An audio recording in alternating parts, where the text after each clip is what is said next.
नमस्कार, आप देख रहे हैं ईस्टर्न स्काई मीडिया समाचार बुलेटिन के साथ मैं हूं स्वाति ढल। मणिपुर में पिछले 15 सालों से अफस्पा के खिलाफ लड़ रही मानवाधिकार कार्यकर्ता इरोम शर्मिला को स्त्री शक्ति पुरस्कार के लिए चुना गया है।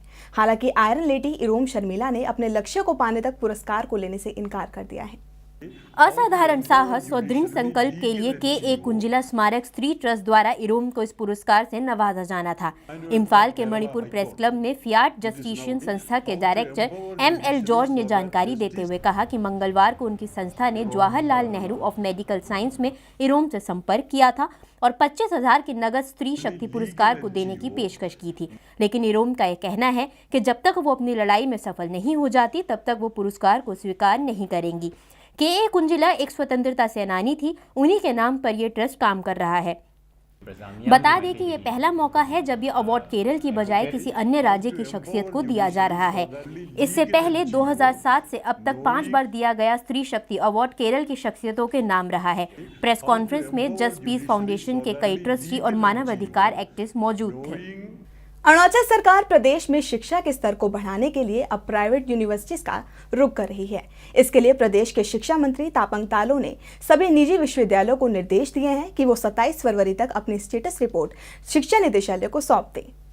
शिक्षा मंत्री तापंग तालो ने एक समीक्षा बैठक के दौरान सभी प्राइवेट यूनिवर्सिटीज को अपने दस्तावेज जमा करने के निर्देश दिए हैं, जिनमें भूमि अधिग्रहण प्रमाण पत्र, बुनियादी ढांचे की प्रोग्रेस रिपोर्ट, कोर्सेज का विवरण, फैकल्टी मेंबर्स की जानकारी और अगले साल के लिए तैयार योजनाओं का ब्यौरा देना शामिल है। साथ ही इन यूनिवर्सिटीज को मार्च के पहले हफ्ते तक अपने कैंपस लगाने को कहा गया है। राज्य में उच्च स्तर की एजुकेशन को बढ़ावा देने पर काम कर रही सरकार के प्रयासों पर शिक्षा मंत्री तापंग तालो ने कहा कि वर्तमान में प्रदेश में सिर्फ एक ही सेंट्रल यूनिवर्सिटी है, जहां सीमित सीटें होने की वजह से छात्रों को अन्य राज्यों का रुख करना पड़ता है। ऐसे में उन्हें शिक्षा प्राप्त करना काफी महंगा पड़ता है। छात्रों की समस्या को समझते हुए सरकार ने प्राइवेट यूनिवर्सिटीज को तवज्जो देने की पहल की है। बता दें कि फिलहाल राज्य में सिर्फ 7 प्राइवेट यूनिवर्सिटीज हैं। Most of the students, those who are from poor family background, it's very difficult for them to take their study outside the state of Arunachal Pradesh. Coming in to and fro journey, it's very expensive. This is the main motives for establishment of various universities in the state of Arunachal Pradesh. So that way the government has encouraged establishment of private university here in Arunachal Pradesh. I called a meeting with all the stakeholders of the universities and they have attended. And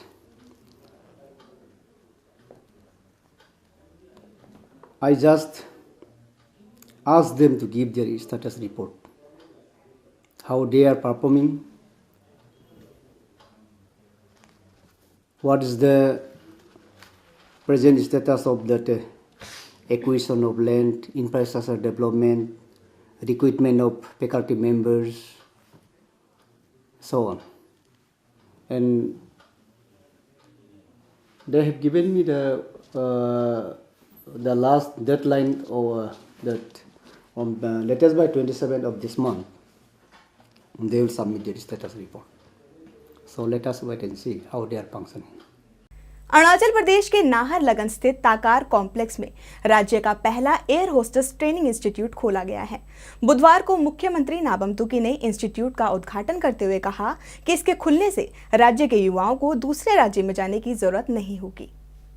air hostess training institute में युवाओं को air hostess और hospitality की training दी जाएगी। साथ ही नौकरी के अवसर भी प्रदान किए जाएंगे। उद्घाटन समारोह में नाबम तुकी ने कहा कि उनका मानना है कि अरुणाचल प्रदेश विकास की राह पर है और राज्य के विकास के लिए हर संभव प्रयास किए जा रहे हैं। उन्होंने ये भी कहा कि राज्य में इस इंस्टीट्यूट के खुलने से युवा पीढ़ी नए प्रोफेशन में कदम रख सकेगी। साथ ही अब युवाओं को एयर होस्टेस और हॉस्पिटैलिटी की ट्रेनिंग के लिए किसी अन्य राज्य का रुख नहीं करना पड़ेगा। दिल से बहुत खुश हूँ कि आप लोग यहाँ आया और प्रैक्टिकली हम लोग के सामने में आपका जो एयर होस्टेस का एक बहुत बड़ा नंबर 1 ये कंपनी है आज से यहाँ शुरू करने जा रहा है। इसको हम सरकार की ओर से और मेरा ओर से हम उसको वेलकम करता हूँ। अरुणाचल सरकार ने प्रदेश के दिवंगत नेताओं के योगदान को यादगार बनाने के लिए उनके नाम पर स्थलों के नाम रखने का फैसला किया है। मुख्यमंत्री नाबम तुकी ने इसकी जानकारी दी है। नाबम तुकी ने कहा कि सरकार के बहुत से दिवंगत नेताओं ने अपने संबंधित समुदायों और राज्यों के विकास में महत्वपूर्ण भूमिका अदा की है, जिसे पहचान दिलाने के लिए सरकार ने श्रद्धांजलि स्वरूप उनके नाम पर स्थलों के नाम रखने का निर्णय लिया है। इस फैसले के अंतर्गत अब ईटानगर के जोते में बनने वाले लॉ कॉलेज का नाम पूर्व मुख्यमंत्री जारबोम गामलिन के नाम पर रखा जाएगा। वहीं ITI कानूबारी का नाम पूर्व मंत्री नेवलाई तीन खातरा के नाम पर, राजभवन में बना बैडमिंटन स्टेडियम का नाम पूर्व मुख्यमंत्री दोरजी खांजू के नाम पर होगा। वहीं नाहरलगुन के जनरल हॉस्पिटल का नाम पूर्व मुख्यमंत्री तोमा रिबा के नाम पर रखा जाएगा। चांगलांग जिले में बने आउटडोर स्टेडियम का नाम पूर्व मंत्री सेतोंग सेना के नाम पर, तेजू के आउटडोर स्टेडियम का नाम पूर्व मंत्री सोबेंग तेयांग के नाम पर होगा। वहीं 0.43 से हेलीपैड तक सड़क का नाम पूर्व मंत्री TC तेली के नाम पर रखा जाएगा। तुकी ने कहा कि इसके जरिए जहां दिवंगत नेताओं के अमूल्य योगदान हमें हमेशा याद रहेंगे, वहीं आने वाली पीढ़ी के लिए ये प्रेरणा का स्रोत बनेंगे। Arunachal Pradesh state commission for women की चेयरमैन मिताली तिनखत्रा और कमीशन के सदस्यों ने बुधवार को राज्यपाल लेफ्टिनेंट जनरल निर्भय शर्मा और राज्य की प्रथम महिला ज्योत्सना शर्मा से राजभवन में मुलाकात की। मुलाकात में राज्यपाल ने महिला सशक्तिकरण को एक गंभीर चुनौती बताते हुए कहा कि इसके लिए कमीशन फॉर वुमेन को राज्य के सभी महिला कल्याण संगठनों को साथ लेकर चलने की जरूरत है। राज्यपाल ने कहा कि एक साझा फोरम बनाई जाए जो जिलों और ग्रामीण क्षेत्रों में महिला सशक्तिकरण के लिए काम करे। राज्यपाल ने कमीशन को सलाह दी कि वो स्वास्थ्य, समाज कल्याण और सूचना एवं जल कल्याण, जिला प्रशासन और गैर सरकारी संगठनों से किसी भी तरह की सहायता ले सकते हैं। अखिल भारतीय कांग्रेस कमेटी के सचिव वी नारायण स्वामी अपने 2 दिवसीय दौरे के लिए मंगलवार को त्रिपुरा पहुंचे, जहां एक कार्यक्रम को संबोधित करते हुए उन्होंने राज्य सरकार पर जमकर हमला बोला और अगले विधानसभा चुनावों में कांग्रेस की जीत का दावा भी किया। त्रिपुरा में दूसरी बार कांग्रेस के पर्यवेक्षक चुने गए वी नारायण स्वामी मंगलवार को अगरतला के रविंद्र शताबर्षिकी भवन में आयोजित कार्यक्रम में शिरकत करने पहुंचे, जहां उन्होंने राज्य की मौजूदा लेफ्ट सरकार को भ्रष्टाचार और घोटाले में डूबी हुई सरकार बताया। उन्होंने कहा कि लेफ्ट पार्टी के शासनकाल में त्रिपुरा सिर्फ महिलाओं के खिलाफ अपराध और भ्रष्टाचार की वजह से ही राष्ट्रीय मीडिया में जगह बना पाया है, लेकिन अब जनता और बर्दाश्त नहीं करेगी। राज्य के लोग राज्य सरकार को सबक सिखाएंगे और अगले चुनावों में कांग्रेस पार्टी एक बार फिर उभर कर सामने आएगी। जीत का दावा करते हुए स्वामी ने कहा कि आने वाले दिनों में पार्टी जनता के बीच जाकर काम करेगी। इस दौरान कार्यक्रम में असम से विधायक भूपेन बोरा, TPCC अध्यक्ष ब्रिजीत सिन्हा समेत कई आला नेता मौजूद रहे। वहीं इस कार्यक्रम के बाद स्वामी ने पार्टी नेताओं के साथ बैठक भी की। आज के जो दिल्ली थी गुवाहाटी थी किस न्यूज एखे पाए आज के किछुदिन आगे एक न्यूज पढ़ी त्रिपुरा एसेम्बलिते कांग्रेसर विधायकगण इस्यूटा करेছে যে এখানে 1500 কোটি টাকা গরিবের পয়সা চিট ফান্ডের মাধ্যমে এই সরকার ডকাইতি করে লয়ে গেছে চিট ফান্ডের মাধ্যমে। ত্রিপুরার কথা যদি ন্যাশনাল পেপারে ন্যাশনাল টেলিভিশনে কবি দেখা যায় ওইখানে দেখা যায় ধর্ষণের ব্যাপারে, ওইখানে দেখা যায় লুটপাটের ব্যাপারে, অপসংস্কৃতির ব্যাপারে। এই বামফ্রন্টের সরকারের দিনে ত্রিপুরার সংস্কৃতি, ত্রিপুরার অর্থনীতি, ত্রিপুরার সামাজিক ব্যবস্থার পরিকাঠামো। मणिपुर के इम्फाल होटल में बुधवार को साइबर सुरक्षा पर लोगों को जागरूक करने के लिए एक दिन की वर्कशॉप का आयोजन किया गया। वर्कशॉप का आयोजन national institute of electronics and infrastructure technology द्वारा किया गया था। समारोह में मौजूद Imphal national institute of electronics और इंफ्रास्ट्रक्चर टेक्नोलॉजी के डायरेक्टर TH परमेश्वर ने बताया कि लोगों को इंटरनेट, साइबर सुरक्षा और साइबर नैतिकता के बारे में जागरूक करने के उद्देश्य से वर्कशॉप का आयोजन किया गया।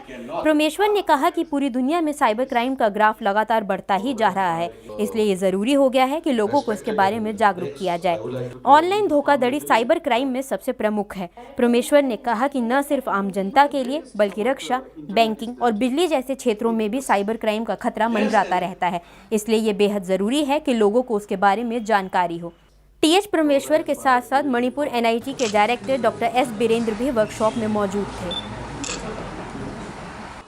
The only way to prevent cybercrime is through training and giving awareness about the safe use of information and communication technology.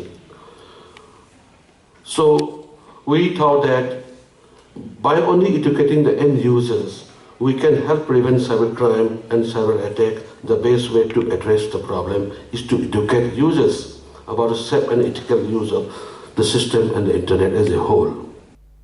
Arunachal Pradesh के स्वास्थ्य विभाग ने राज्य में स्वाइन फ्लू के प्रकोप से निपटने के लिए कमर कस ली है। हालांकि अभी तक प्रदेश में स्वाइन फ्लू का एक भी मामला सामने नहीं आया है। राज्य के स्वास्थ्य विभाग ने एहतियात के तौर पर हर वो तैयारी कर ली है जिससे स्वाइन फ्लू से निपटा जा सके, ताकि राज्य में स्वाइन फ्लू अपने पैर न फैला पाए। प्रदेश के हर जिले में इंटीग्रेटेड डिसीज सर्विलेंस की टीम तैयार की गई है, जो तुरंत ही स्वाइन फ्लू की रोकथाम के लिए काम करेगी। डॉक्टर लोपसांग जाम्पा ने बताया कि राज्य में सूअर के मांस की बिक्री पर अस्थायी रूप से रोक लगा दी गई है और स्वास्थ्य विभाग इस बीमारी से लड़ने के लिए पूरी तरह तैयार है।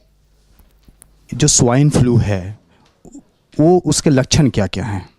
उसका लक्षण है जैसे आपका ऑर्डिनरी है, बहुत मामूली चीज़ है।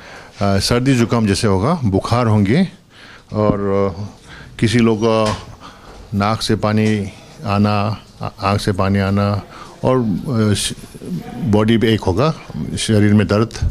और जो सीरियस लोगों का कोई लोगों को हो सकता है ये जुलाब हो सकता है, डिसेंट्री या उल्टी भी वॉमिटिंग हो सकता है। ये सब है। नो केस डिटेक्टेड हुआ, फिर भी हम लोग फुल अलर्ट में है। पूरा डिस्ट्रिक्ट ज़िले लोग हम उस दिन डॉक्टर लोग यहाँ बुला के जिन लोगों रिस्पॉन्सिबल है, जैसे अब हमारा ये प्रोग्राम में integrated disease surveillance programme that is IDSP, उसमें हमारा हर ज़िले में एक ऑफिसर है, डिस्ट्रिक्ट सर्विलेंस ऑफिसर। उन लोगों को हम लोग इंस्ट्रक्ट किया गया कि डेली रिपोर्टिंग होना है ज़िले से टू हेडक्वार्टर। अगर ऐसे कुछ सस्पेक्ट केस है जो स्वाइन फ्लू को जैसे लगता है तो हम लोग को रिपोर्ट तुरंत देना पड़ेगा और हम लोग उसी दिन साथ साथ हम लोग सेंटर को हम लोग शेयर करते हैं। एज एक्सट्रीम प्रिकॉशनरी मेजर जो हमारा गवर्नमेंट ने अभी ये डिसीजन लाया कल मीटिंग में कि ये पोक टेम्परेरीली हम लोग को रुका जाए सेल, ताकि ये it will not add to the problem. So हमारा वो ये आज ऑर्डर पूरा डिस्ट्रिक्ट का डिप्टी कमिश्नर को अभी ऑर्डर मिल चुका है इन लोगों को कंप्लायंस में लाने के लिए ये सेल ऑफ पोक फॉर टेम्परेरीली विथहोल्ड करने के टिल फर्दर ऑर्डर्स। ये खबरों के इस अंक में फिलहाल इतना ही। नमस्कार।